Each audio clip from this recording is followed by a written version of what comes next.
Hello and welcome back to all you here for the cricket brought to you by Daffy News. I am, you know who I am, but look at the other person on your screens. Melinda Farrell, someone who I've had the privilege of covering.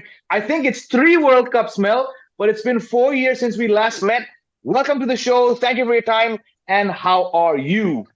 I'm extremely excited at the prospect of seeing you soon because after after a great deal of effort and stress, I finally have my visa for India. I only got it a couple of days ago. I got mine even after Pakistan. Wow, like I know, wow, that's how difficult they've made it. But no, they've done a good job. They've turned around those visas very quickly. It's just all been very last minute, but it means I'm coming to India for the first Yeah, time since 2017. it's Uh, been that long, huh? been that long. Wow. The pandemic got in the way. So Yeah. yeah, I'm looking forward to seeing you over there. Yes, we'll get talking and we'll talk about cricket. We're going to talk about cricket on today's podcast from an Australian perspective.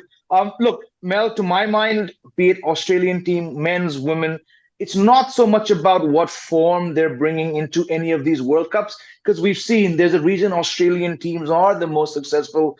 There's a certain professionalism that they bring into the World Cups. And I think we saw that in 2021 when most Australians didn't have them doing anything in the UAE, but they went and won that World Cup a couple of years ago. How do you see Australia going into this World Cup? Yeah, it's funny that 2021 was very interesting for me because I felt like of all the three formats, T20 was Australia's worst because they hadn't really taken it as I just didn't feel that their approach to it was as serious as some other countries were, and that it was a Mm, bit old fashioned. Going into the last World Cup in England, I felt like Australia played. They played quite an old fashioned type of cricket. You used to hear them talking about matches, and it would where you had teams like India and England and New Zealand playing a much more aggressive yeah, a batting style, particularly all the way through. Australia used to talk about, oh, okay, going well in the power play and then having wickets in hand and going big in the last 5 to 10 overs, which yeah, felt almost quaint. That it was as how other teams were talking sort of pre 2015, which is when obviously Australia won that World Cup. That worked then. yeah. So I look at this team now, and it's quite interesting because there's still that element about them, and Australia basically can afford to sometimes be a bit conservative in selection and Mm. the way they play. It's just that they've got so much talent that it can still work for them, if that makes sense. It's that, and they do. They have a lot of talent. I look at a player like Glenn Maxwell. I think is one of the keys. I think ODIs are the all rounders format for me. It's the format where Mm. others shine the most. They've got time to contribute, but also they can make the impact and go big. So a player like Glenn Maxwell, like Liam Livingstone for England as well. I think Yeah. those are the players that are really key for Australia, for teams like Australia. We just saw that. I mean, what Glenn Maxwell was away for a couple of months. He rocks up for that dead rubber match, and takes 4 wickets. There you go, Bob's your uncle, and he's got the man of the match award. And I like the fact that you mentioned or you linked the 1 day format because here's a format where everyone and his uncle seems to be saying needs a bit of a rejig, changes. But when you look at it from the way you just said it, all rounders, unlike T20, they actually have a much bigger role to play because you get more overs. And looking at the Australian team, look, I mean, I think the top three fast bowlers speak for themselves. Your Adam Zampa's got a very good record against India, and then someone like a Maxwell rocks up. But just coming to the other facet of the Australian all-rounders, it can be argued that maybe with Abbott, Stoinis, Green, there's a certain likeness which, on a challenging day, could leave them in a bit of trouble. From a bowling perspective, I'm asking you. Absolutely, and I mean, I was actually kind of I wrote a column about this sort of a week ago that we talk about depth in batting, we talk about depth in bowling, don't always talk about depth in all rounding.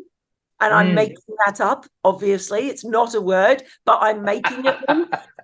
That to me is, I actually think it wouldn't surprise me if the team that had the best depth in all rounding, well, the two teams are the teams that end up duking it out in the final. Yes.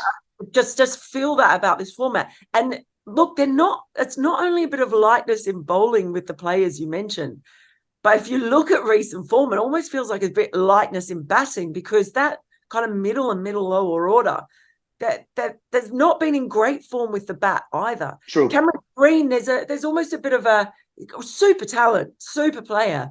I think there's a little feeling growing about Cameron Green as he's been thrust in at a very young age.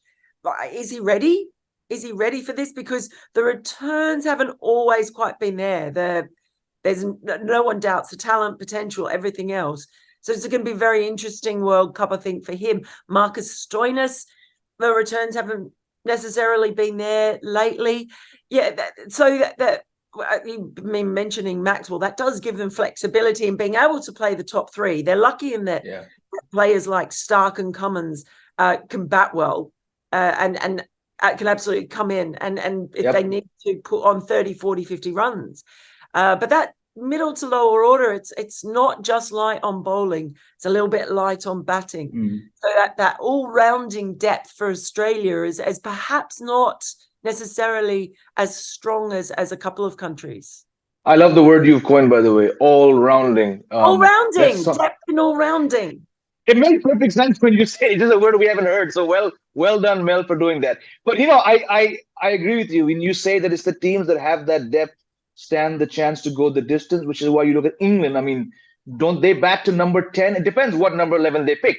But just like Australia, I was watching Pat Cummins and Sean Abbott put on that partnership in that second match. The game was gone for all money, but the stats popped up. Josh Hazelwood, not Pat Cummins. Hazelwood averages 29 batting in 1 day, so there is depth there. And we all know on the day, I mean, look, Cam Green's a floater, Stoinis is a floater. If these guys get going on a flat track, good luck to the teams you're up against. But I look at Mel, I look at Australia's squad. It pretty much, to my mind, it ticks every single box. I had a doubt whether Agar would play, but now the way we saw Maxwell rock up and do well, it has experience, it has youth. It does seem to be a very, very balanced squad, doesn't it? It does. I mean, it was interesting. I didn't think Labuschagne was going to get in there. Or the only way I thought Labuschagne was going to get in was if Head was actually injured to the degree that they dropped him. So it was interesting that they dropped poor Ashton Agar, who honestly he is the perennial sub. He's carried drinks all over the world for Australia and very rarely got in. So I do feel for him. And it was interesting because obviously Labuschagne being more in the mould of Steve Smith, but fair dues to him. He was given an opportunity that series against South Africa in particular, but it sort of felt like, well, even if he makes a gazillion runs, he's not going to make it into the squad. He's too much like Steve Smith. And does Australia need another batter who's going to chew up some balls and be an anchor? But he's shown his willingness to try and be more aggressive, which I think is interesting. So that for me has been quite fascinating to sort of watch that. Australia willing to be more aggressive. Travis Head is a big loss actually for the first couple of games. So that's absolutely no doubt. But then I look at a player like Mitch Marsh. He's another one. When you look at depth and all rounding, I think Mitch Marsh is a bonanza. If you've got a player you can turn to for some overs who's in your top four, I think that's a mark of a really, you've got a good team, right? When you've got that amount of flexibility that one of your top four batters, you can also go, do you know what? We're getting you to bowl 3-4 overs right now. So I mean, I think the worst case result scenario, so the minimum standard for Australia should be semi-finals. And they are very good at knockout cricket. It's something that they seem to pull out of the bag at World Cup. So that's where I see them. Certainly minimum has to be semi-finals and have to be one of the favourites for the final, for sure. they're my favorites, despite the fact that Travis Head is ruled out. But Travis Head is an interesting one because I was looking at the stats. He was recalled last year after about 4 years, and his numbers are outstanding. So obviously a massive loss, but also the Australian cricket system has said, you know what? We know maybe you're out for 3 weeks, a month, but we're gonna put you in the squad. The day that you tick all those boxes, mate, you're coming straight in. But Mm. Mitchell Marsh, someone tagged me on Twitter saying, "What's going to happen now with Travis Head?" I said, "You know what? It's actually not that bad a situation." Mitchell Marsh opening, we saw him in March. He was hammering India when the team was out here. He just did it in scorching conditions. It's if you can call up someone like Mitchell Marsh and say, "You know what? Go up a spot, bat at number two." That's outstanding. That's the depth. And I like how you compared Smith and Labuschagne. I see it as being problematic if they're batting 4-5. Bump up Smith to three. He's the guy who needs, let's say, Mel, the most time to get going. But when he gets going, he is Smith. So I'm looking at, okay, there's no head, but David Warner, Bulldog, Mongrel, all that coming to fore in South Africa. The guy's not, yes, this is his last World Cup, but he's still David Warner. You pair him up with Mitchell Marsh on these flat tracks, they're going to smash any team. Smith 3, Labuschagne 4. It's not a bad top four, is it? It's definitely not a bad top four. Mitch Marsh for me has been one of the most interesting in the past couple of years because he was kind of a little bit in the wilderness. He was a bit Ashton Agar-y, like along to carry drinks for a long time, particularly with the emergence of Cam Green.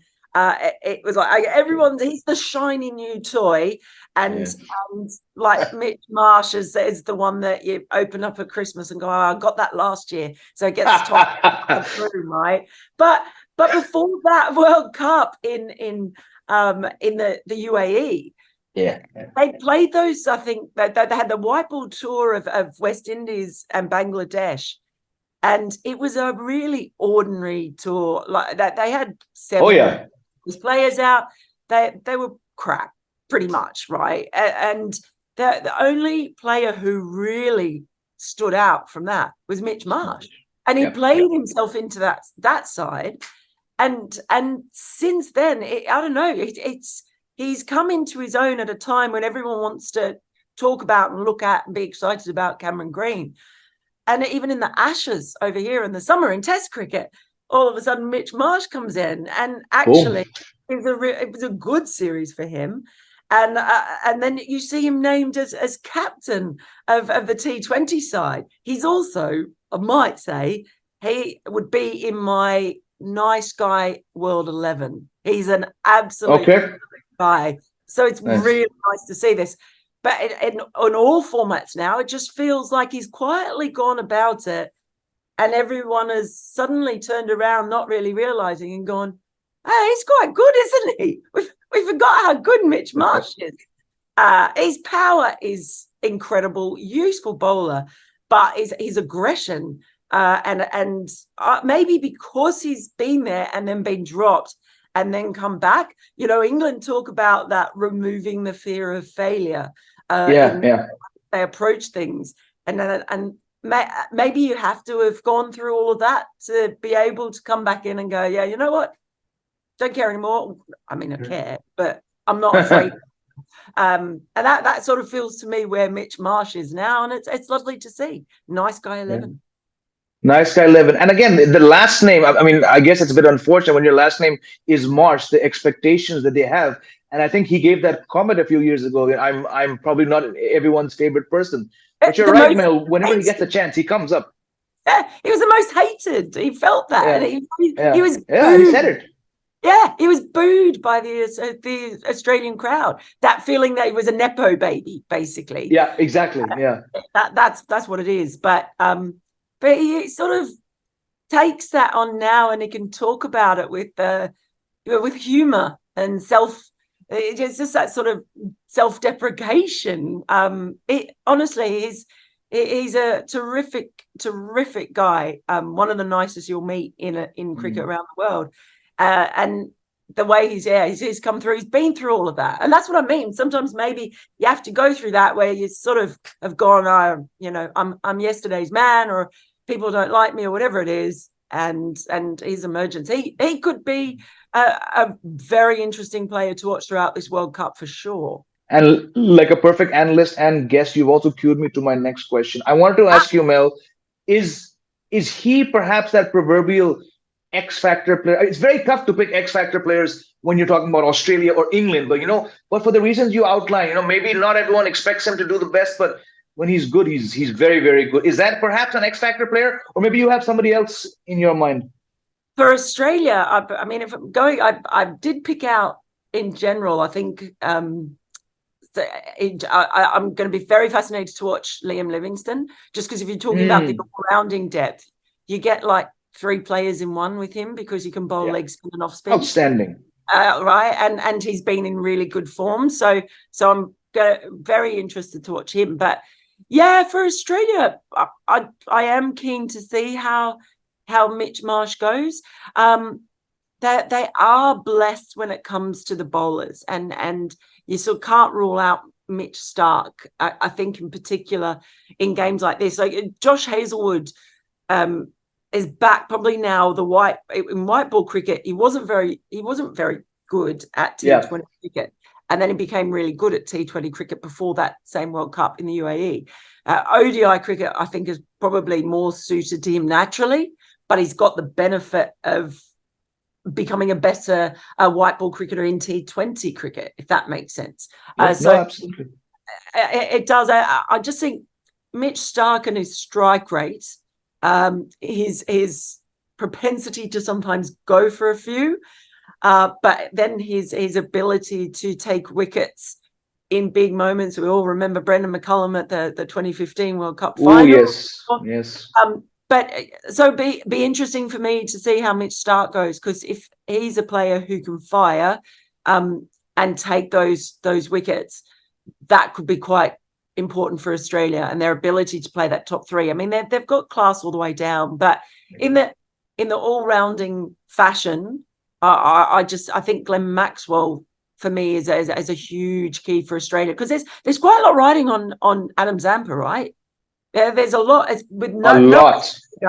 You imagine, they might not have played a game together anyway, but to leave out a spinner in India and bring in an anchoring type batter, it's quite a shift in the balance of a squad. So without another spinner there, a lot on Zampa. I think Glenn Maxwell might be the real key man for Australia overall. Yeah, and I mean, you talk about Maxwell, the guy does everything you want him to. He floats, he takes wickets. Plus, he's played so much in India. I think that dead rubber match, it's a term we throw around a lot, dead rubber, but there's so much to be gained for someone like Maxwell, who rocks up out of the blue and does that. You already mentioned, well, and as you wrap up, that you think Australia should at the very least go to the semifinals. Very quickly, your other top 3 semi-finalists. I've been thinking about this. I knew you were going to ask me, and I hate predictions, Jamie. I hate predictions. They're rubbish, and I don't really know. Look, I do. I've been thinking about it a lot, and I probably struggle with the 4th one. So I do think Australia should get to the semi-finals. Yes. I do think India should get to the semi-finals. Don't know if I get. There's a question over India for me. Is they should get to the final and they should be favourites overall. I just look at the amount of pressure on them at home in a World Cup, and I don't think there's pressure like that anywhere else in cricket. It's nowhere, right? And I was there in 2016 when they bombed out of the T20 World Cup. So that for me is that's the real factor for India. Maybe it won't affect them. Maybe it will. How's their all-round? I do like the fact that they've gone with Ashwin, I've got to say. So then England, I absolutely expect to do that because, they've got Chris Woakes batting at 9. It's ridiculous. Depth. Yeah, in every and all-rounding depth as well. That's the new thing. And the 4th one, I mean, I saw a flip between New Zealand and Pakistan. Pakistan have looked really good. They're obviously going to miss Naseem. Yeah. And the again, that flukiness sometimes where you're not really sure with Pakistan. It's a bit of a cliche, but also the pressure in India. And when we saw some of that in Australia as well, I think, but in India, that's going to be even more massive. So that might be the biggest millstone around their neck. And New Zealand, for me, they've been up and down, but they're another team that I think can go well in World Cups, a bit like Australia in getting a run on. So I'm going to go for, I think, New Zealand over Pakistan, which probably will upset people, but I don't know anything. So no. That is my exact same four for the same reasons. I had Pakistan ahead of New Zealand when they were starting off very well in the Asia Cup, and Kane Williamson was not confirmed because I think him and Bracewell not being there would be a massive loss. But the moment that Kane got fit, and then they brought back Bolt, I said, you know what? Sorry, Pakistan, I'm putting you down to 5, and I'm putting up New Zealand because it's New Zealand. They don't take, they take the World Cup very, very seriously. So, but let's see. Mel, thank you very much for your time, and we'll see you very soon out here in India. I can't wait. I'm very much looking forward to seeing you, Jamie. It's going to be a blast. Let's go for a beer and a bhaji somewhere. Oh no, chili chicken. Let's chili chicken. Let's go for Indian Chinese somewhere because I'm really looking forward to that. Perfect. That sounds perfect. Thank you, Mel, for joining. We'll see you soon.